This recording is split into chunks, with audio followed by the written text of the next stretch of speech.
On today's show, we have Travis Hendrix of KGA, a renowned architectural firm, and you as well, with a lot of the awards and accolades that I want you to unpack and tell me about over this episode. And excited to have you on the show today. And so me, Matt Krueger, with Built by Krueger, hosting Built by Insights. So thanks for having me. Yeah, this is cool. So tell me just a little bit about your journey personally in architecture. Yeah, it's been quite the journey. I was a little bit of a late bloomer, so I didn't really start pursuing it until after I'd gotten out of my undergraduate degree. So I grew up on the south side of Denver, south suburbs. It's now Centennial. Yeah. And, I went native of Colorado? So technically, no. Okay. I call myself a native just so I don't have to explain this all the time with some people because I moved here when I was around 6 months old. So I was born in Orange County, California. Yeah. My mother grew up there. My father ended up there in like high school, and they met after, when they were young and got married, started a family, and then came out to Colorado. My father was in telecom. So at that time, there was a lot of business coming out here, and he had mostly grown up in Oklahoma and had always wanted to come out to Denver. He grew up a Broncos fan and everything. So we moved out here, and then there was a short stint that we moved back to San Diego and then moved back to the same neighborhood in Colorado. And then I actually went back out to California, Southern California, for my undergraduate degree. And, I guess, my story scholastically of a lot of trying to figure out what you want to do is as you're going through high school and looking at colleges. And I ended up getting a business degree because it seemed the most pragmatic. Yeah.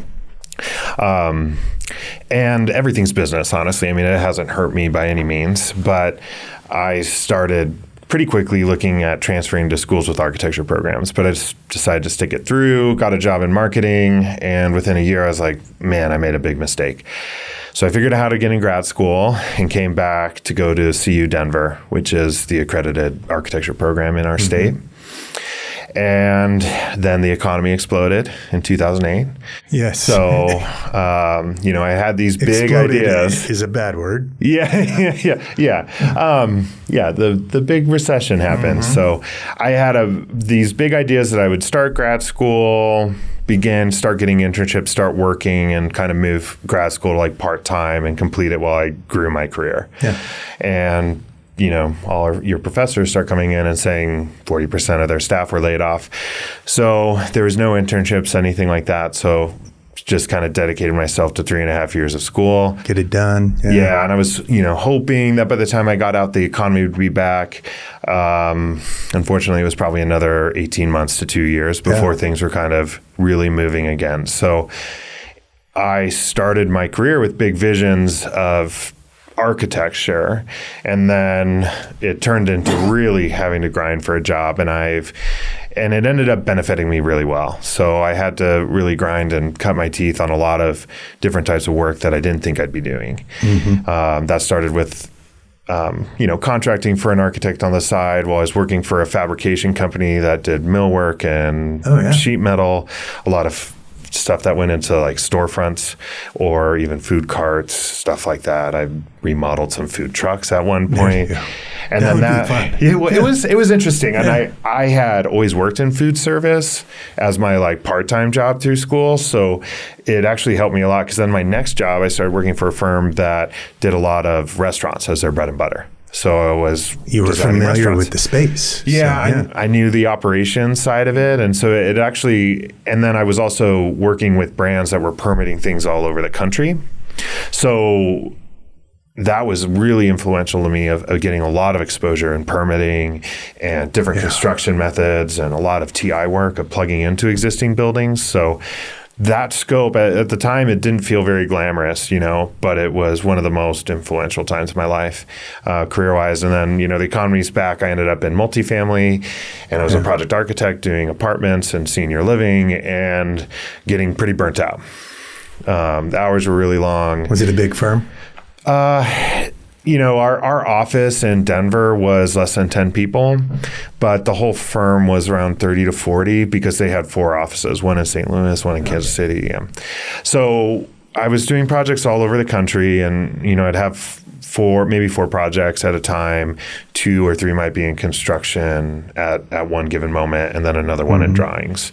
And so you're just spending your whole life doing paperwork at that point. And I was sitting there and I was like, why did I leave a business trajectory if I'm just doing paperwork here? Like, I'm here and given you're out doing site visits and participating in creating space, but I started to realize that I had really liked the smaller format as far as scope on projects, where I could wrap my whole head around it. Not worried about 150,000 square feet, but worried about, 10,000 or less. Yeah. So I was kind of in that moment. I was just got licensed. I had my second child, and somebody from grad school, one of my old colleagues, Mike Stevens, reached out to me, and he's like, "Hey, I'm working at this studio, the Ruggles MAME studio, and we could really use another person. And I told them about you. Would you want to come and meet them?" So it's like, well, I hadn't really ever thought about going into residential design, even though they were doing luxury work, really high level custom homes. But they also had a big remodel in the Denver Country Club, remodel in addition. Yeah. And so my skill set at that point would have been a really good fit. And that kind of brought me into the residential realm. I second guessed it quite a bit, but said, I'm going to give it a try. Yeah. And the only reason I second guessed it is I got out of, the residential industry was flattened in 2008. It killed us. Yeah. It did. I know. And so when you're looking at a career trajectory, you're like, is there anything really out there? Or is this smart? Because it seems like it might be really volatile. Yeah. But I jumped right in and found out that it was really where my heart's at. That, I love being an architect. I love what I do. It was a passion move to pursue this as a career, but I found out that working on homes, especially custom homes, remodels, that scope where you're hired to really do a great design, and it's so intimate and personal for the client. It changed my perspective. That's what we love about the residential side too. It's like there's more than just we're building a space. We're building, I had a client recently that it was post-Marshall Fire, and we rebuilt their house. She calls it now. She's like, this is my house. And she's like, I'm not going to stay here forever. And I found where I want to build my home. Now I want you guys to build my home. And it's just the emotional journeys that we get to go on with the purposefulness of a project. Yeah, no, I 100% agree. When I was in school, one of the architects in a jury review, it was I think it was Louis Kahn, had this quote that he could never design a home. He could only design a house and set the stage for a home to take place. Yeah. And, that act of homemaking, that kind of the romance behind all that is so important to me. And it really, I don't know, it gives kind of a purpose to what you do. Yeah. And solving on the remodels or additions, solving for that family's life now and in 15, 20 years. And how do we fit and add, and what makes sense? Because it has more constraints than a blank canvas. Exactly. Yeah, and I mean, remodels are they're a little bit of brain damage just because of, you have to think so much harder than a new structure. You have to figure out how things were built, why they were built certain ways. Everybody wants to connect it into you feeling like a new home. But they're probably some of the most fulfilling when they come out the back end. Yeah. When they come out nice and beautiful, and people walk in and they're yes, this is my space exactly. For me. Yeah. It's I know you guys do a lot of development work too. And, I like the custom world just because it's buying a farm corner and building a development isn't my thing. Yeah. It could be I have 2 partners, Brian and Warren. Warren's like, hey, we should do that. I'm like, we can do it. I don't want to be champion or try and drive it because I really like the residential, custom aspect of it. So. Yeah, I feel the same way. I know in our office, we're similar in that way, right? Like Paul is exactly like you. Yeah, he's great. He just wants to do customs and remodels, and he's at that point. And then we have John Williams, who works primarily with business to business and developers, whether that's attached product or community centers. And they're interesting, right? Like you kind of take the emotion out of it. It's more of a process-driven approach. And if you have good development partners, for me, I still like to do a little bit of that because it's like a straight line project. But my heart, that primary, 80% of my work every year, I want to make sure is in homes. Yeah. It's the creative that makes a difference for you. Yeah. And I think some people shy away from like the emotional process of it, but I really love that direct contact with the people who are going to be living in the space. And I think the other side too, on customs, quite often you're really hired to put together a great design. Like sometimes on the developer side, it's more of a product, and sometimes the design is part of that product. But quite often there's decision making of how much value, and you get to really get creative with homeowners when you get into their lives and how they live personally. And I think being in touch with the end user is probably one of my favorite parts of it. Yeah. So you were at the other studio for a lot of years. When things started to get better, you moved over more into residential. Continue on from there. So I was at the Ruggles MAME studio, working really closely with Don Ruggles for a number of years. It was a really important experience in my journey. At that time, he was publishing a book, self-published book on neuroscience and architecture, which really connected a lot of dots for me, because part of my passion of architecture has always been, how does it integrate with landscape? How does it impact people's lives? And I was really into the human factors of it, whether it's biology, psychology. And I was a little bit of an oddball as a student, because I would talk about like, we're inside so much, it really does impact your life. Yeah. Like it's really impactful. And sometimes other architects would get a little weirded out by that, because it seems like it raises the bar of what we're doing. Like, but I feel responsible to that. And don't add that liability on me. And I was there for a number of years, and then 4 years ago, joined KGA.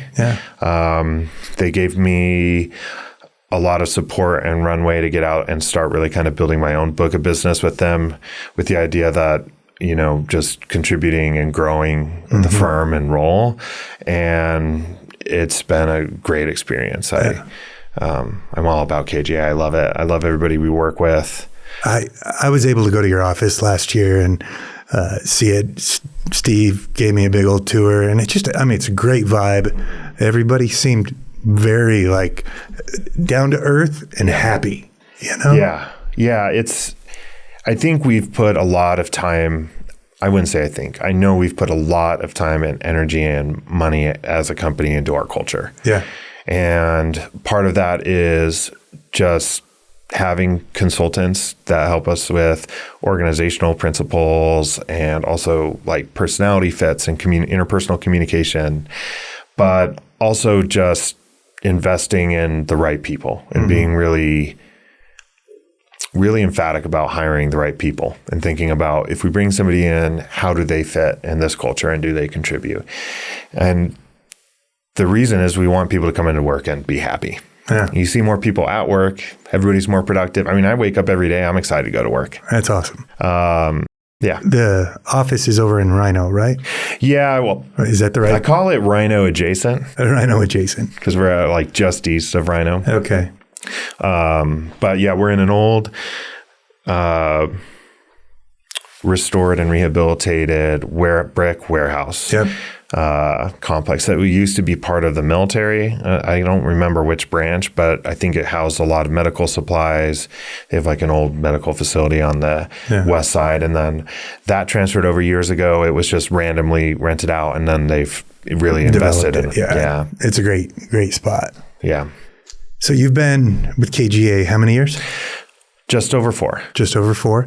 And KGA's been around 48. 48. I'd just say close to 50 years. Yeah.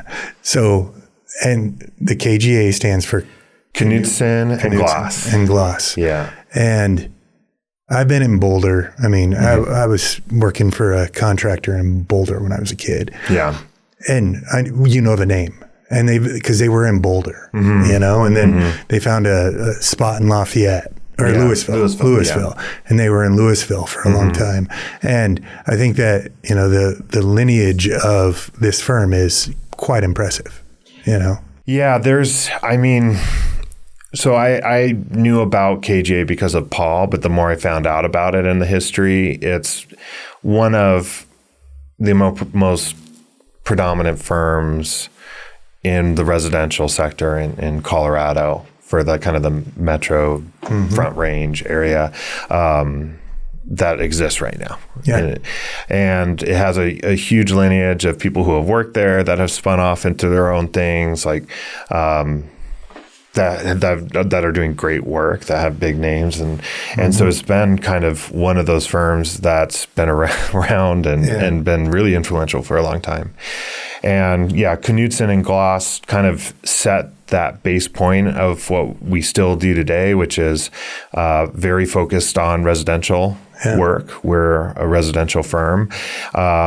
We do the occasional commercial project, and it's always been kind of like, we want to do that full range. Yeah. So we want to do custom, remodel, luxury work, but we also want to work with production builders and developers doing attached housing like townhomes, whether that's for rent or for sale, because we want to be able to affect the whole spectrum of people. Like we're not just targeting exceptionally affluent people. We want to also be able to create wonderful designs for people to live in that is your average Joe. Yeah. So, and we've been successful at it. And then, you know, now these days, Paul became a partner, and I think he started working for KGA in the 90s. He's been for 30 years. Yeah. So as, you know, Knudsen and Glass retired out, kind of on second generation, and then looking towards that third generation of the future, which I might be a part of. We'll see. Yeah, that's awesome. No, I mean, and Paul, I mean, you sit with him and you're just like, he doesn't know a stranger. You know, I mean, he's just so easy to talk to, and I think when he communicates, gets people to open up and share. And I think he's. It's just part of that down to earth. Yeah. Like I think, and that was why I was drawn to it too, because you know I'm from Colorado, you know, and then like I'm just like to treat people like people and kind of act like it's a small town, even though it's not. And it's just refreshing. There's no big ego. Yeah, it's a firm. It's an organization. You know, it's your culture that is quite impressive. And you can walk into a lot of architecture. I mean, in our industry, there's a lot of egos. Yeah. And there's some offices you can walk into, and they're using all the highest vocabulary they can, and you know, acting like Steve Jobs presentations all the time. And you just don't get that with us. Like, it's down to earth. We want to connect with everybody because, you know, our goal is really to put together designs that serve the client, but also we care about all the stakeholders involved, like down to the framer reading the plans. Yeah.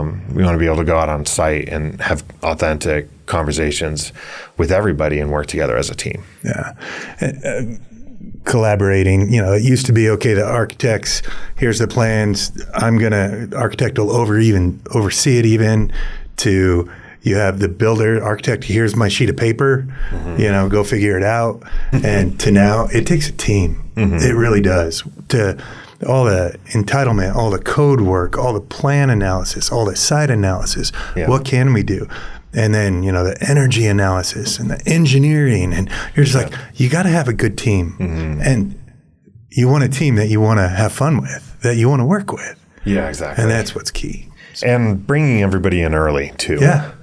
So we basically pitch like a design build approach, even though we don't build. Yeah. So, hey, we'll start the design. Quite often clients come to us first. Yeah.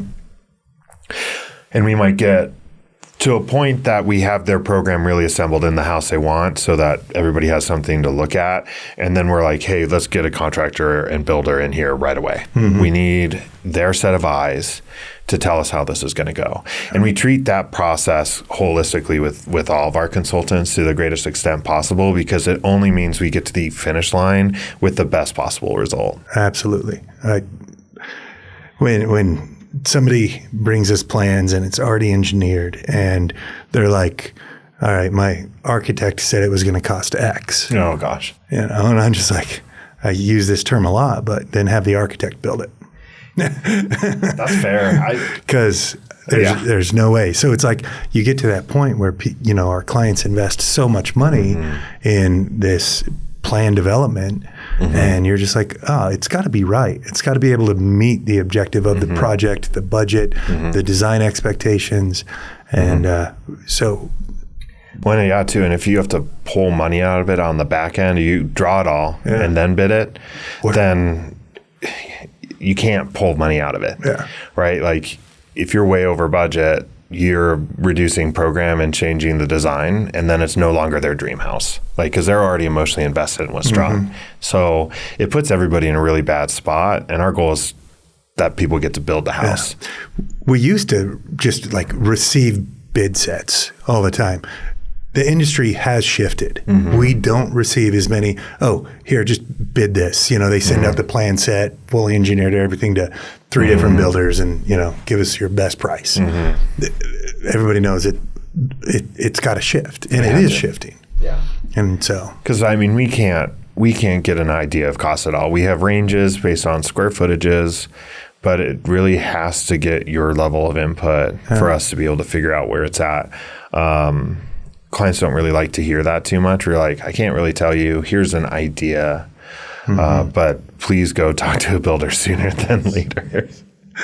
No, we appreciate that from a builder side. So, like we build all across the Front Range and been doing it for 25 years. And we have a design build offering, but we don't have architects on staff either, because they come to us and then we kind of assess and say, all right, we got to find the right architect. Let's look at these two, because there's all these architects and some of them don't fit the program. Yeah. And some people go to the wrong architect for the program. Yeah. And so it's like, okay, come, like you guys, all right, they come to you, they trust you and your architectural now. What builders do you think might fit this program? Yeah. Because not every builder is right for the program either. Yeah. And a lot of it's personality also. Yeah. So we analyze it based on who we work with and the personality of the owner. We play matchmaker. Yeah, in a lot of ways. But I've had, a good friend that's a builder say that, it's better to tell a client up front that, picking the builder is a lot like being in a dating relationship where you talk about money every day for 2 years. Right? It is. It's a marriage is what we call it. It's a short-term marriage. Yes. It's a lot of work and it's an emotional process and there's a million decisions to make. And if people can't communicate effectively, things will fall apart. Absolutely. And those are the horror stories you hear about. So we're very cautious about avoiding that. But we're also, on our side, we try and be as flexible with everybody as possible too. Yeah. One of our big mainstays is like, it doesn't really matter the program. We'll do any style of architecture. You don't go on and see our work and say, oh, they do X, Y, Z. You can go on some architects. It's so stylistic. And it's only all kind of the same, and they've really honed in this concept that they want to execute. We're not like that. It's like, hey, we can do anything at a really high level. Just tell us what you want and what your dream is, and then we'll execute it at as high of a level as anybody else. Yeah, it's true. I mean, interior designers are like that. Like, hey. They're like, oh, well, are they my style? I'm like, well, they're trained professionals, right? I mean, they can do any style. Yeah. Do some have lean towards one style? Yeah. And us as builders, we just want to build your home as the customer. It's not, oh, we don't like that style, or we only build, modern and contemporary, or, earth berm. Yeah. I think, and there's some people that do that, and, I don't want to rag on people that are specializing in things, but it's not really just how we see the world and how we see the best in our profession. So, and I like the idea of figuring different things out, but that's why I also became an architect. Like if I just did the same style all the time, it'd be pretty repetitive and boring. Yeah. And we love to build. We actually like challenges when we're building. We're like, oh, what do they want to do? Like we had a client come to us recently, and he's in precast commercial buildings. Okay. And he wanted to build a residential precast home. Okay. So 34-foot panels, 10-foot wide, concrete, insulation concrete, conduits in. And we're just like, oh, this is going to be fun. Yeah. Right? I mean, it's going to be a challenge. It is. That sounds wild. And we'll see if it still happens. Yeah. Because there's some complications, like the energy code with his panels and the new energy codes. And it's like, okay, how, we're going to have to get really creative here. But we also like, hey, we're not just building a box. Yeah. It's fun, Yeah, that is really fun. And like the historic, you're like, okay, how do we preserve this? How do we improve this, upgrade it, and not lose its character? And I was like, all right, that's a challenge for us. Let's do it. It is. And that's the biggest challenge. Upgrading a traditional house for more modern living, right? Room sizes aren't the right or purpose anymore, right size. Yeah, it's pretty wild. Yeah. But it comes out, those are the really fulfilling one though. Like any kind of historic remodel for me has been some of the most fulfilling projects just because the end result's so dramatic in the before and after. But that's awesome. Well, Travis, you're just not like we were talking about egos. Okay. You're not a man of ego, but I do want you to tell me about some of these awards you've been getting. Okay. Like in 2024, the MAME. Is that what it's called? How do you say it? MAME. Well, I think they call it MAME. MAME? Yeah. Okay. Yeah, it replaced CARE, or they merged CARE into MAME. It stands for like Merchandising and Marketing Excellence Awards, and then the CARE was more of like the custom builder, and they merged that all together underneath like Home Builders Association. I don't have one of those because I don't even know how to pronounce it. So, but tell me, like you had 2 of them this past year, right? 3. 3? Yeah, it was a pretty big fall. Yeah. So I do a lot of work with the Home Builders Association of Metro Denver, and I've been volunteering a lot of time over there. That's awesome. I really enjoy. I mean, for me, it's great. I'm just a people person, so sometimes the time commitment. Yeah, you look busy. Struggling. Yeah. But I got the Home Builders Associate Member of the Year, and then at MAME, the Young Leader Award of the Year, and then Best Remodel at under 700,000, and Best on the Boards. And the Best on the Boards was probably the most significant because it's a shingle style house that. What do they mean Best on the Boards? So it's a custom home. It's a custom home, but it wasn't built yet. So it's in framing now. Okay. It's pretty close to dry-in. But yeah, so you win on concept drawings and renderings. Yeah. And so that one we had fully rendered out.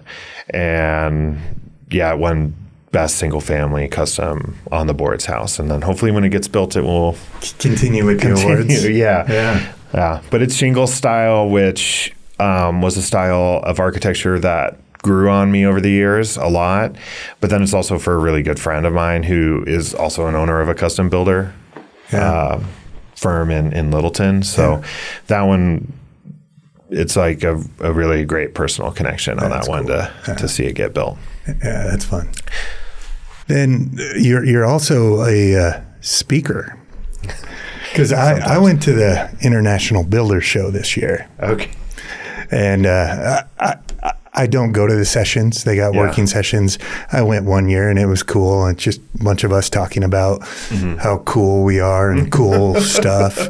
But you got invited to speak. Yeah. And tell me about how that happened, what it was like. Did you enjoy it?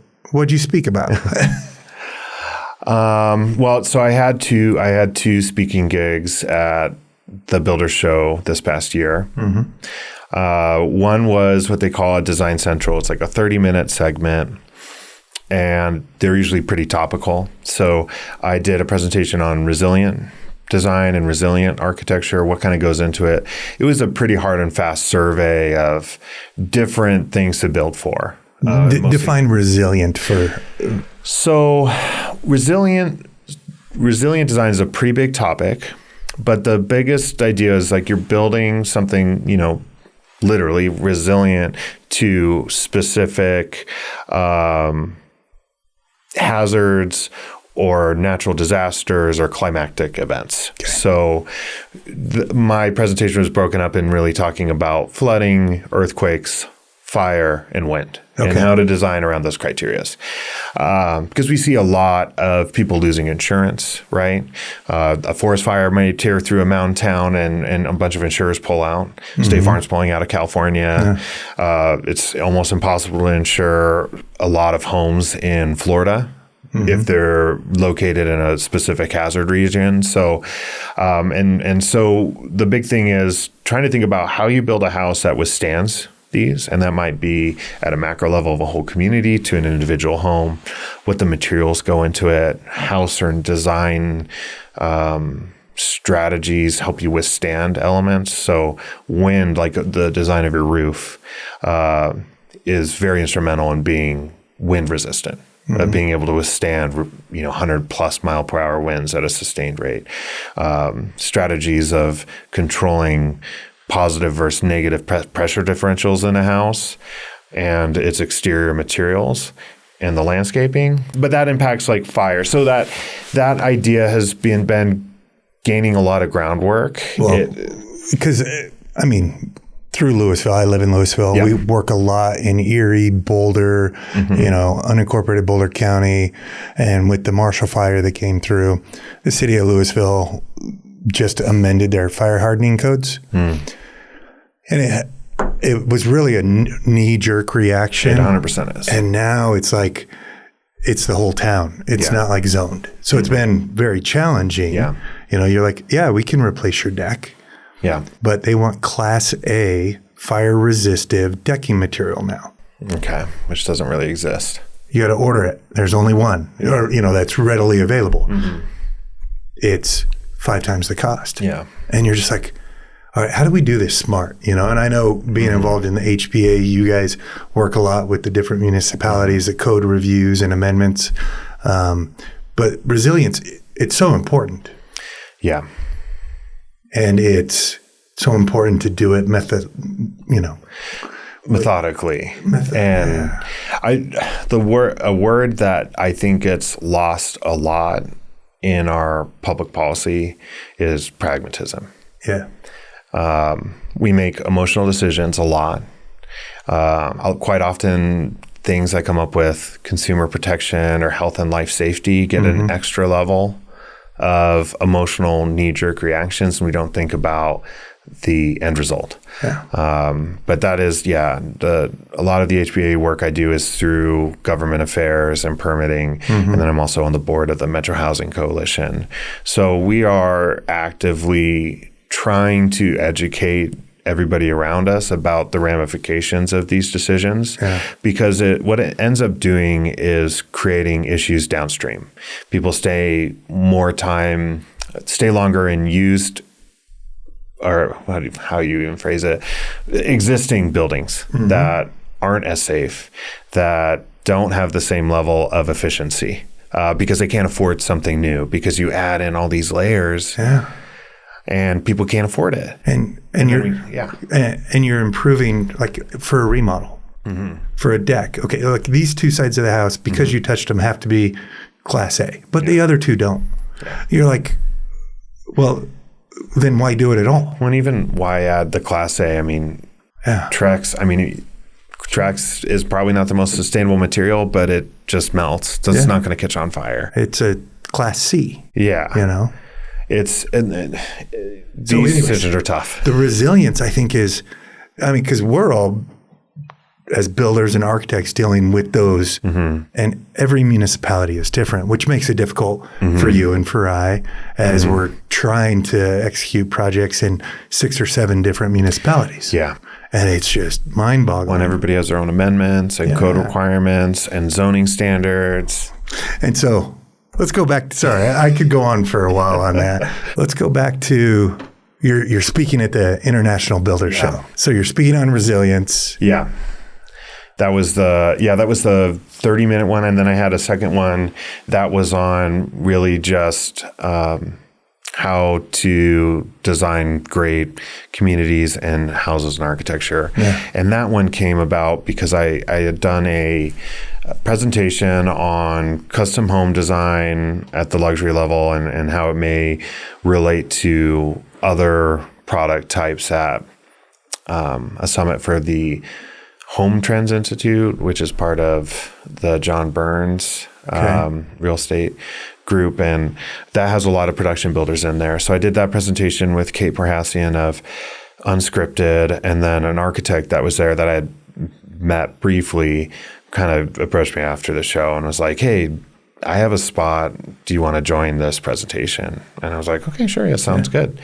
So I did a presentation with Michael Medic, who at the time was practicing in DC. Now he's in Atlanta, and he's an architect and planner.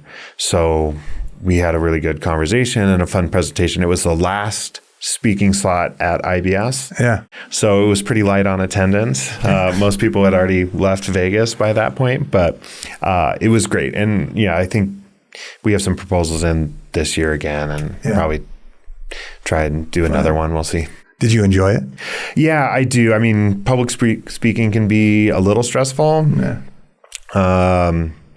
But I really enjoy it. It gives me something to look forward to and plan around at the show. And if I can provide information to people that helps, like, I don't know, give meaning to what they're doing or help solve questions that they're running into or challenges, that form of giving back through information education, I think, is really meaningful. Yeah, that's cool. That's awesome.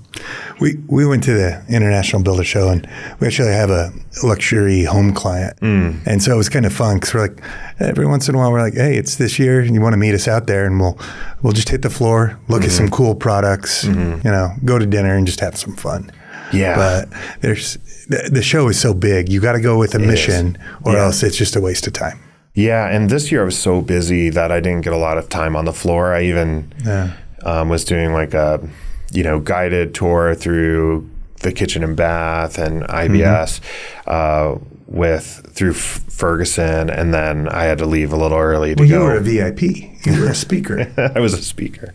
Yeah, there was just a lot going on. And I was doing plan reviews too. You do I'll sign up to do free plan reviews, and people can sign up for a slot and bring in their project. And there are people that are quite often spread out over the country and kind of trying to figure out things themselves. And it's fun to be able to kind of impart some experience on things too. Did you see some stuff and be like, oh man, you should find another job? No, I'm teasing.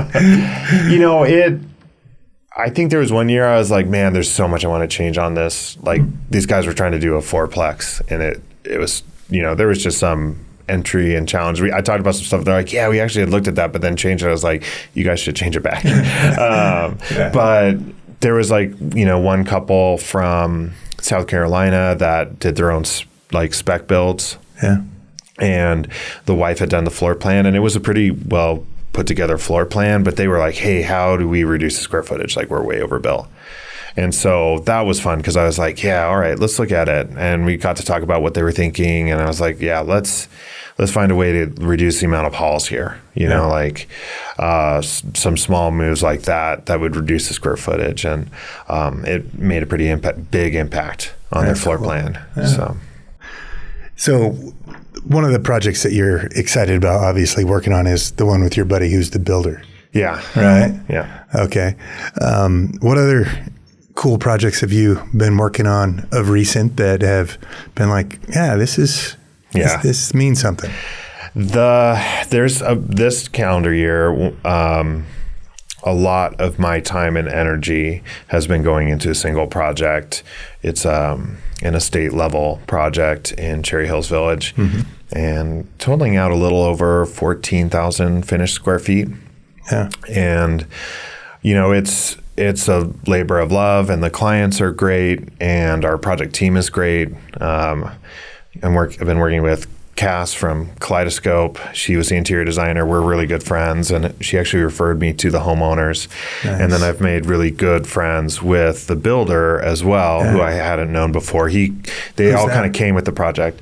His name's Christopher Faulkner. Okay. And he's been working for a firm called, or it's like Gray Design Build, but I think it's like Faulkner Gray. There's like two partners there. Mm-hmm. And he's been building in Denver for, I think, like 7 years. Yeah. Cool. And so they already had association with the owner, so I kind of was like the random guy who came in that was referred in. But it's been great. Actually, I have some pictures of it. Some renderings. So we have this in for permit right now, and we're really excited to see it happen. And then that's already, and we're hoping to, good work produces more good work. So hopefully once it gets out there. So we came to the table and they said they really wanted to do like English country. And so these are the renderings. Yeah, those are the renderings. Oh man. So, but the clients also, they're like, we want English country, but then they were like, had precedent images of that they liked on Pinterest, and there was like a Georgian project, and there was French provincial, and so I went down and I was like, well, let me get together 5 images, and I labeled them, and I did 4 that were a range of English country, one that was a little bit more transitional like this, and then a Georgian project. And I was like, just tell me which ones you resonate more, or rank it, or and they were like, we really like the Georgian. We love the more transitional English country, and that borders on manor, and then the Georgian house. So I kind of came together and put a ton of time and energy in kind of crafting this pretty unique, stylistic house. And we're super excited to see it get built. Like the brick. Yeah. I know. And your wall, there's not like your second story is all stacking with the first. Yeah. I mean, it's nice. So there was a lot of, because they like Georgian, I really wanted to help put in a lot of rigidity in the design so that it was very rational and ordered. And they liked bilateral symmetry, so I wanted to make sure that I brought in elements of that too. Yeah. And then, as a team, we're looking at the materials and the idea of slurry coated brick. So that will get a slurry coat. There will be less brick texture in reality. And we'll tone that and get so it becomes kind of monolithic. And the nice part too is like we sent it out to the structural engineer, and we did a quick meeting, explained some stuff, and I was like, I think it's pretty straightforward. It's not overly complicated. No, it's a very rational. Yeah. But that's the other thing too is we really like to have well thought out drawings that are constructible. Yeah. Oh, I get some stuff that You're like, you can draw something pretty all day long. But if you can't build it, then it all goes to the wayside. Yeah, we have one we're working with an architect out of Canada on, and I'm like, this is all glass. This is all glass. And I'm like, that's cool. Like the client loves it. I'm just like, the constructability is not going to be efficient. It's going to be like, steel moment connections. And it's.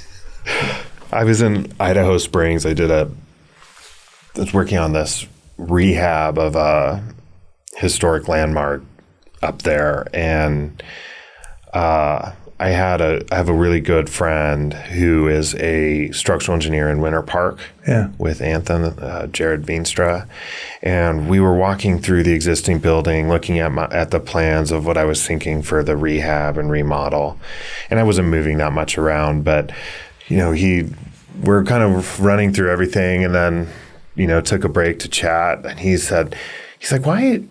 He's like, can I ask you a question? Like, why do I keep getting drawings that like people don't know, like basic spans of floor joists, and things are loaded in a way that it doesn't work structurally? And my first reaction was to apologize. I was like, Jared, I'm really sorry. I'm sorry I did some complicated things. He's like, no. Like, I just got one where people were trying to span 11 7/8 TGI for 24 feet. And they want the ceiling to be at the bottom of the joist, but we need to put in a steel beam in there.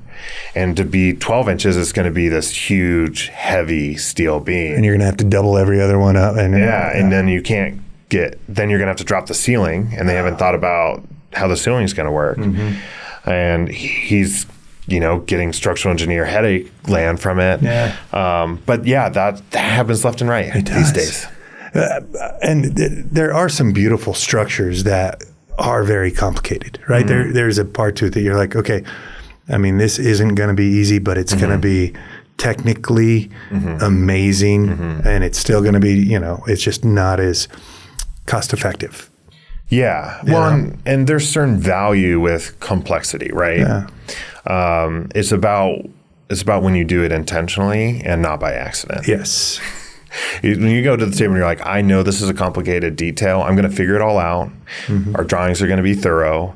So when it goes out to the field, people aren't calling you and you're spending 2 days trying to figure out how to resolve a situation. Yeah. And I mean, nobody has time for that. Our goal is honestly that we get the permit set out for permit. You have the issue for construction set, and that you don't actually really need us.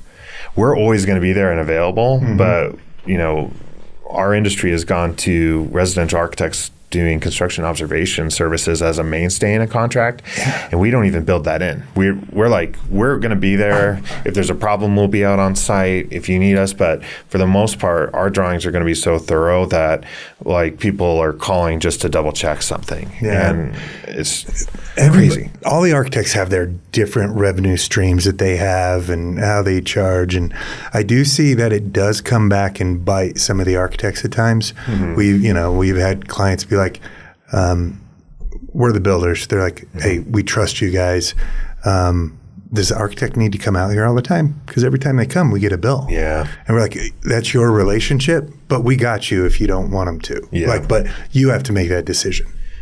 Because it's just like, man, it can be hard. So, but you have to be available. Yeah. And which you would be. Yeah. Our clients don't get a bill in construction from us unless they decide to change the design mid-construction. And then we have to go redraw things for them. But we'll still be out. I like to get out there. I want to go do frame walks. Yeah. Or a box walk. And I like touching base with everybody in the field, seeing it come together is part of the joy of architecture. Mm-hmm. So we just don't charge for it. Yeah. What did you do these renderings in? Right now, we use a program called Enscape, and it's part of Revit, integrated in Revit. It's a separate company. So it pulls our Revit model that we are creating all our drawings out of and blueprints and 3D digital model.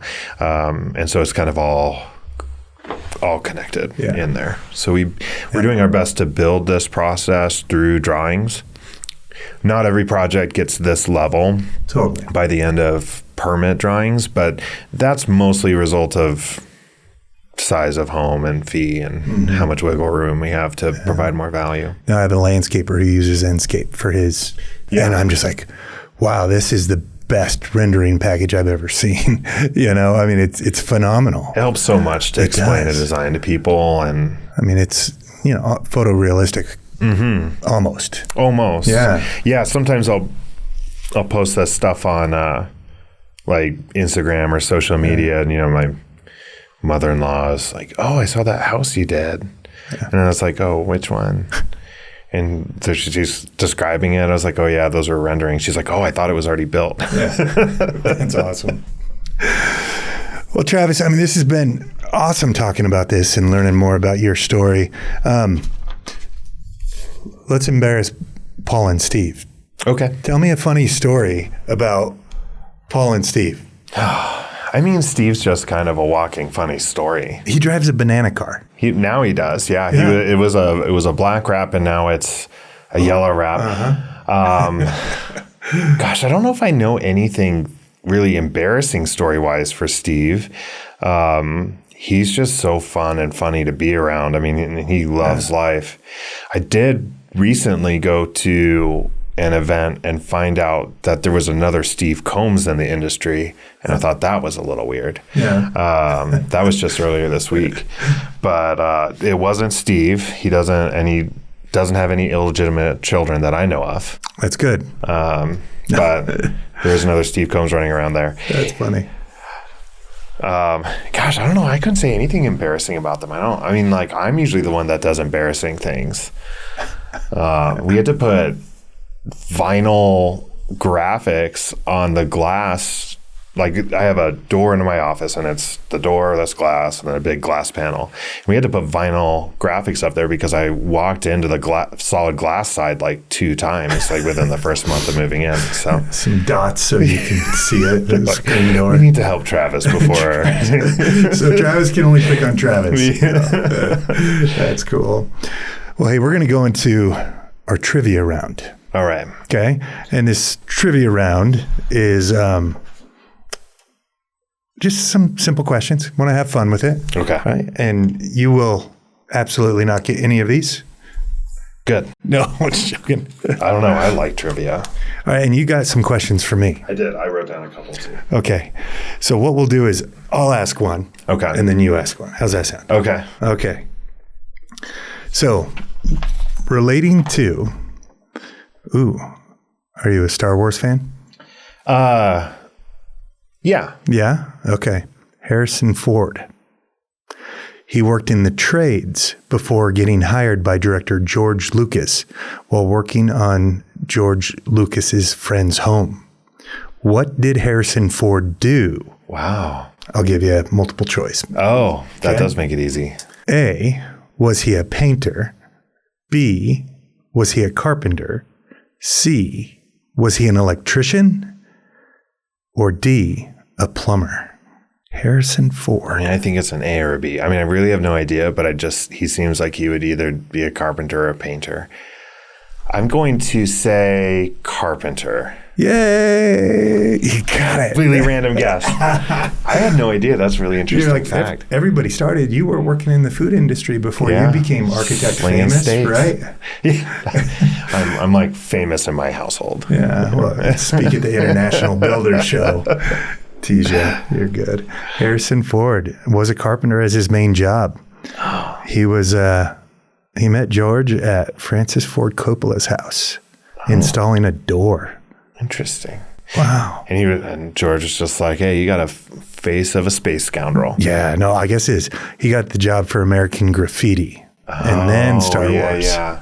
So. Yeah. I've never watched American Graffiti in full. Yeah. I always forget about that movie. Okay, now we have blind trivia for Matt. I know. You're not going to get this. Okay. Do you know what year plywood was invented? Plywood. Old school, not the OSB. I'm thinking of the houses that we remodel. The houses that our dad built. Okay, going back, I'm going to say 1932. No. Okay. But actually really close to, because there's kind of 2 answers to this one. All right. Because I Googled it. I didn't even know. I was like, this would be a good question. Yeah. So it was officially first patented in 1865 by a guy named John Mayo. But it really didn't come into normal circulation, and it didn't come into its standardized 4x8 sheet size until 1928. Ooh, so you were really close to like 4 years off. Okay. That's what was in my head too, and I read it and I was like 65, but it was like they invented the concept of it, and long it was before. Yeah. and it was like a building material, but it wasn't something used readily. And then it really took off in World War II through military use. Because they needed the metal for everything else, probably. Yeah. And it was quick to build barracks, I guess. And it's durable and straight, and it's great material. Yeah. Flat packet, set it on a ship. Yeah. Interesting. All right. Plywood. 1928 was when it was used, right? 1928. 4 foot by 8 foot sheets were standardized. Okay. I'm going to teach all my carpenters that, and they'll be impressed. They'll be like, hey, they'll be like, what's plywood? What's plywood? Yeah. They're like, is that green board we put up on the house? No. Okay. All right. Question number 2 for Travis Hendrix. Going back to Hollywood, Arnold Schwarzenegger was trying to become a renowned bodybuilder before he was an actor or governor in California. So to support himself, he started a business called Specialty European ... And it has to do with our industry. Yeah. I'll give you some. I like these, Pop. This is fun. Right? I have no idea. Specialty Do you want some options? European. No, I'll just guess. Okay. All right. Unless you set up multiple choice, I'll just guess. I have multiple choice, but I want to just hear you guess. Specialty European appliances. No. I can't see Arnold Schwarzenegger selling fridges. Check out this. You could lift them and bring them into a house, Here's though, right? my refrigerator for sale. It was bricklayers. Okay. Specialty European bricklayers. All right. That's how he supported himself. So he was a mason. Wow. Yeah, I didn't know that. I mean, I had no idea. We all had to get our first job, right? Mine was in construction. He was very successful at bricklaying, and his business boomed in 1971 when the San Fernando earthquake happened, which increased demand for bricklayers. Interesting.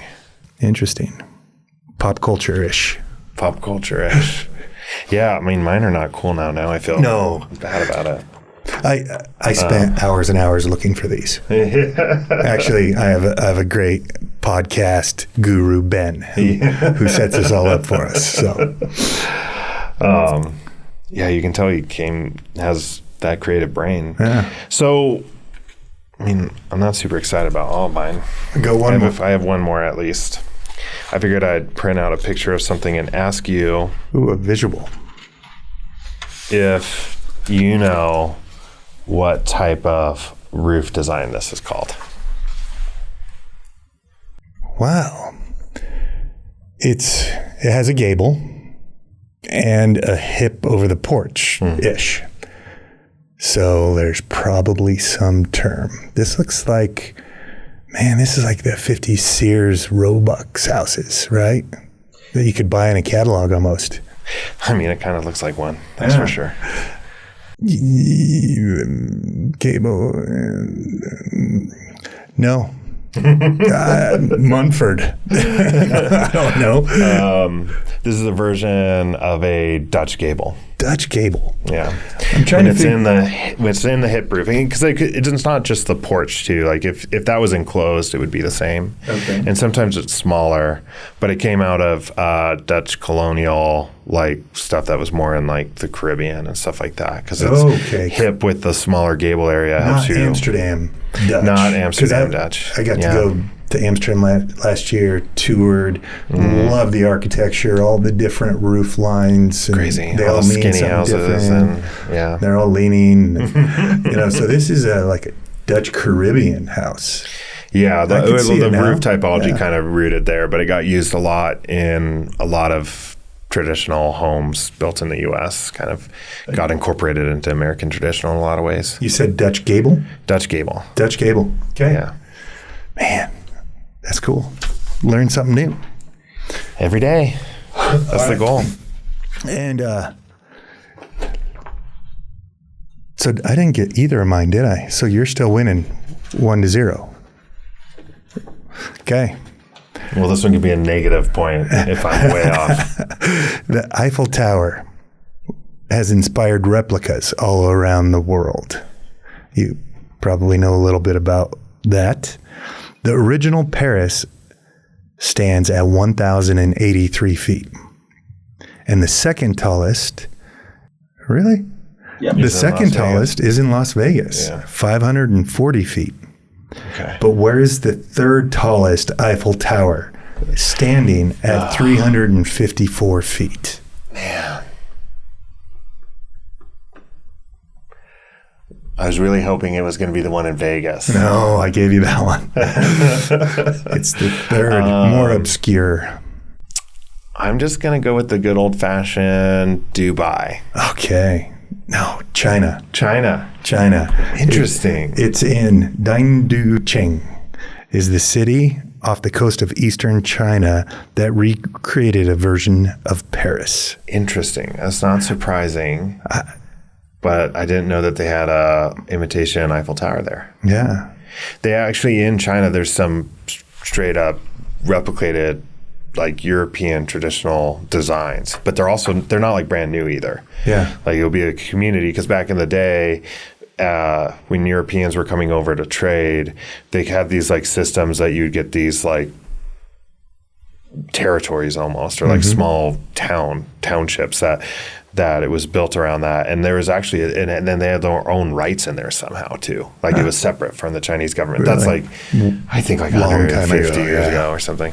But you can find like traditional French architecture, because it was like all the tradesmen would come up and they just built what they were building in their what they knew country. Yeah. That's kind of interesting. Interesting. China, I've never been. I don't know. I don't know if I'd go. We have these photos of how it looks right up here. Okay. Interesting. All right. Wow. I mean, those are straight replicas. I wonder how old the buildings are. Because I could see the Chinese doing that today too. Yeah. Or in the past 20 years. Yeah. I mean, they'll find it and find a way to make it less expensive, but just really cheap labor. Yeah, you sure you don't want to ask me your other silly question? I had one that was going to be a softball. Okay. Well, it's 1-0. So, and you don't know me that well, so it might be really hard. What famous architect designed the Guggenheim Museum in New York? We just went through all this. Oh my goodness. I don't study architecture. I study plans. And you don't design or build museums? Is that Frank Lloyd Wright? Yeah. Okay. All Yeah. right. 1-1.